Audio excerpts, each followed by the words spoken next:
Hi అండి. Last వీడియోలో చెప్పాను కదండీ! మిల్లెట్స్ దోసలో ఏం యాడ్ చేశానో చెప్తానని చెప్పి. నేనైతే ఫుల్ గ్లాస్ ఆఫ్ మినపగుళ్ళు తీసుకున్నాను.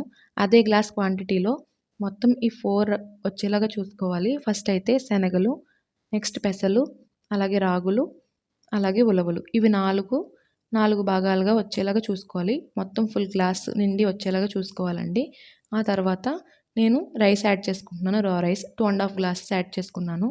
బాగా వాష్ చేసుకొని నానబెట్టుకోవాలండి. 6 అవర్స్ పైనే నానాలి. ఎందుకంటే రాగులు గట్టిగా ఉంటాయి కదండీ! నానవు. సో, నేనైతే మార్నింగ్ నానబెట్టేసుకుంటే నైట్ వేసుకుంటాను మిక్సీ.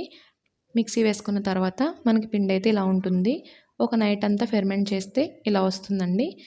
ఫెర్మెంట్ చేయడం వల్ల దోస అయితే వస్తుందండి. టేస్ట్ కూడా బావుంటుంది. దోస కూడా టేస్ట్ ఎక్కడా మారదండి. లైట్‌గా మిల్లెట్ ఫ్లేవర్స్ తెలుస్తుంది. వెయిట్ లాస్‌కి బాగా ఉపయోగపడుతుందండి ఈ రెసిపీ.